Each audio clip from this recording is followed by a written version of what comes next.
বেহালা ক্লাবের পুজোর বয়স ৮১ বছর। এবারে থিমের নাম মন চাষ।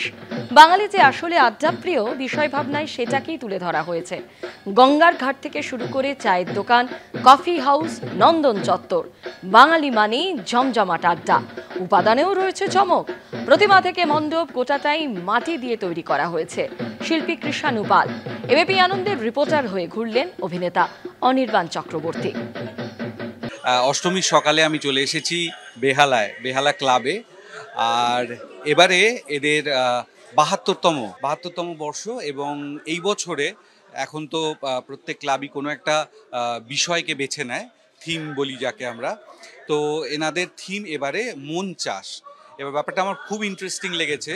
দেখুন, চাষ আমরা যে জিনিসের করি, একটা ফসল পাই, তার একটা ফল বেরোয়। মনের যে চাষ, মানে মনের উর্বরতা, তার কর্ষণ থেকে যে ফল বেরোয় সেইটা। এবার সেটা আমাদের বাঙালিদের কিন্তু একটা ঐতিহ্য ছিল, আড্ডা। আমরা আড্ডা মারা তো এখন কমে গেছে। এখন আমাদের যোগাযোগ সমস্ত ফোনে হয় এবং দরকারি কাজে হয়, আমাদের হাতে অত সময়ও নেই। কিন্তু আড্ডা তো বিভিন্ন বিষয় নিয়ে হয়।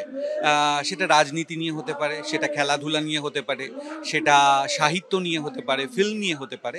এবং আড্ডা যখনই হয়, সেই আড্ডায় কিন্তু মতের আদান প্রদান হয়, এবং সেই আদান প্রদান তা নিয়ে তর্কও হতে পারে। কিন্তু সেই তর্ক থেকে কিন্তু সবসময় কিছু ভালো ফল বেরিয়ে আসে। সেটাই মনের চাষ এনারা বলছেন। এবং কীভাবে সেই আড্ডা আমাদের চলতো সেইটা কিন্তু এনারা তুলে ধরেছেন। মানে খুবই সুন্দর, পুরো মণ্ডপটা এদের মাটি দিয়ে তৈরি। এবং আপনারা যদি খেয়াল করেন, বিভিন্ন জায়গায় আলাদা আলাদা করে কিভাবে আড্ডার যে আমাদের কিছু কিছু বৈশিষ্ট্য আছে, কলকাতায় আড্ডা, বাঙালিদের আড্ডার, সেগুলো এরা তুলে ধরেছেন। দেখুন, আড্ডার একটা খুব বড় অংশ হচ্ছে চায়ের সাথে আড্ডা এবং মাটির ভাঁড়ে চা। এইখানে যে ছাদে আমি যে ডেকোরেশনটা দেখছি, সেগুলো সব মাটির ভাঁড় দিয়ে করা। মাটির ভাঁড়কে সিগনিফাই করছে, পুরো মণ্ডপটাই মাটির। এবং এইখানে দেখুন, চায়ের দোকান, ছোট্ট চায়ের দোকান, যেটাকে ঠেক বলি আমরা, সেইটা বানিয়েছেন। এবং সেটাই আস্তে আস্তে ছোট ঠেক থেকে আস্তে আস্তে বড় ঠেক হচ্ছে। হ্যাঁ, বিভিন্ন রকম।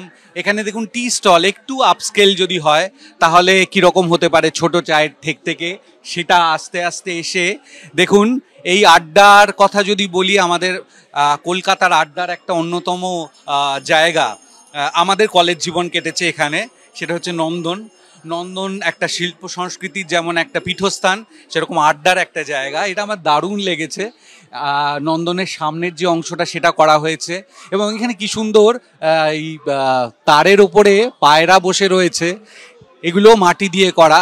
ওপরে যদি দেখি, এই যে টুল, আড্ডার যে টুল, আমরা টুলে বসে আড্ডা মারি, সেগুলোকে ইনভার্ট করে করা হয়েছে। এটা চমৎকার।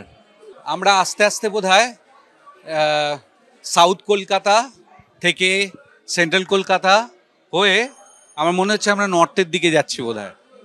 আড্ডার যে একটা, এরা যে সমস্ত জায়গায় থিম মিউজিক হয় বা একটা কোনো গান তৈরি হয় একটা মণ্ডপের জন্যে, এখানে এরা যে থিম মিউজিকটা তৈরি করেছেন, সেটা হচ্ছে আড্ডার সময় যে বিভিন্ন কথাবার্তা আসছে। তো আপনাদের সবাইকে শুভেচ্ছা জানাচ্ছি। পুজোর এখনো বাকি রয়েছে। শুভ শারদিয়া। এবং আপনাদের সবার বাকি আগামী সময় সেটা খুব আনন্দে কাটুক, এইটা কামনা করছি। ভালো থাকবেন সবাই। বিষয় ভাবনার বৈচিত্র্য থেকে চোখ ধাঁধানো আলোকসজ্জা, একের পর এক তাক লাগানো সব পুজো, বাঙালির সেরা উৎসবে উৎকর্ষের উদযাপন। আর তারই স্বীকৃতি এবিপি আনন্দের শারদ আনন্দ সম্মান। মহাপুজোয় মাতৃ আরাধনায় মেতেছে বাঙালি। চলছে দেদার প্যান্ডেল হপিং।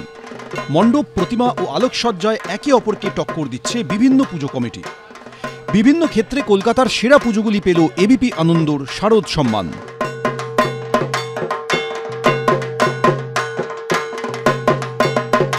বালিগঞ্জের সমাজসেবীর পুজো এবার ৮০তম বর্ষে।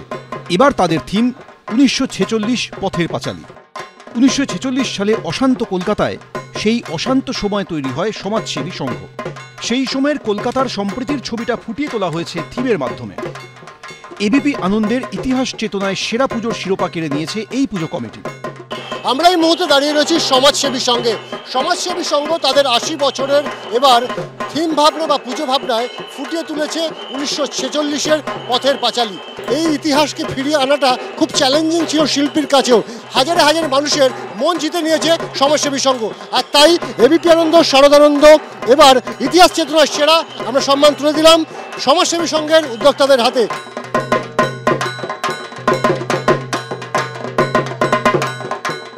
বাদামতলা আশার সঙ্গের পুজো এবার ৬৭ বছরে পড়ল। থিমের নাম আরজি। থিমের মাধ্যমে ফুটিয়ে তোলা হয়েছে ঈশ্বরের বিচার সভা। এবিপি আনন্দের দার্শনিকতায় সেরার শিরোপা পেয়েছে এই পুজো। ব্যক্তিগত সমস্যায় আমরা আদালতের দ্বারস্থ হই, আর আমরা যখন মায়ের কাছে যাই, ঈশ্বরের কাছে যাই, তখন আরজি জানাই আমরা। সেই আরজি জানানোর যে পদ্ধতি, সেটাও যেন একটা বিচারের মতন, আর সেই বিচারের কথাই বলছে বাদামতলা আশার সংঘ। একদিকে শিল্প ভাবনা আর একদিকে মানুষের পছন্দ, সবটা মিলেই এবছর অন্যতম সেরা পুজো বাদামতলা আশার সংঘ। উদ্যোক্তারা রয়েছেন, তাদের হাতেই পুরস্কার তুলে দেওয়ার পালা।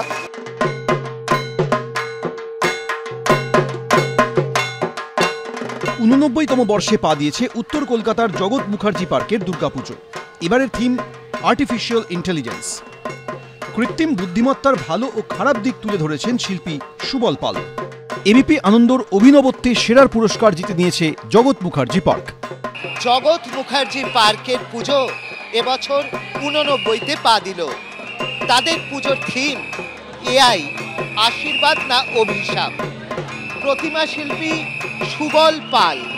মণ্ডপ জুড়ে বার্তা দেওয়া হয়েছে ডেটা সেভিং করার, আর সেই কারণেই এই ক্লাব পেয়ে যাচ্ছে এবিপি আনন্দের শারদ আনন্দ সম্মান ২০২৫-এ অভিনবত্বে সেরা পুজোর পুরস্কার।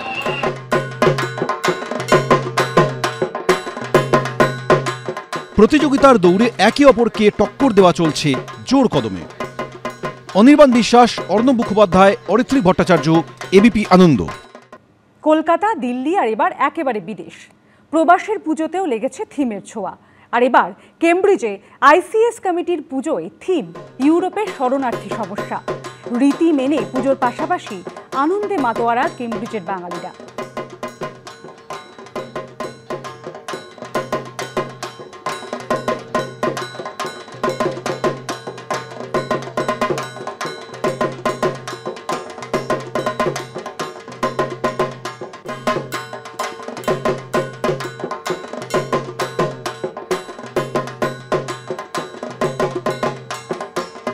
আর এবার পরবর্তী শারদীয়ার আবাহনে সামিল প্রবাসীরাও। রীতি মেনে উমার আরাধনার আয়োজন ইংল্যান্ডের ব্রিস্টলে।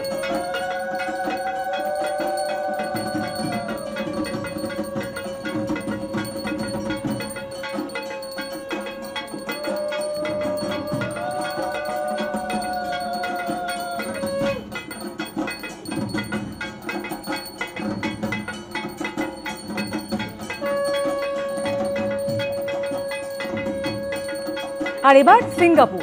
প্রবাসে উৎসবের আনন্দে মেতে বাঙালিরা। সিঙ্গাপুরে দেবী দুর্গার আরাধনায় মেতেছেন সেখানকার প্রবাসী বাঙালিরা। খাওয়া দাওয়া, নাচে গানে মেতে উঠেছেন সিঙ্গাপুরের বাঙালিরা।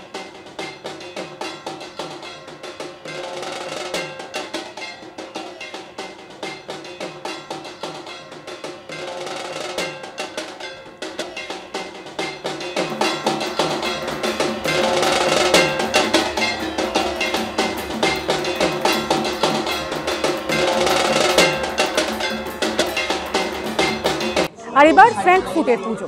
প্রবাসেও পুজোর আবহ, আর সেখানে উৎসবে মেতে জার্মানির ফ্র্যাঙ্কফুটের প্রবাসী বাঙালিরা।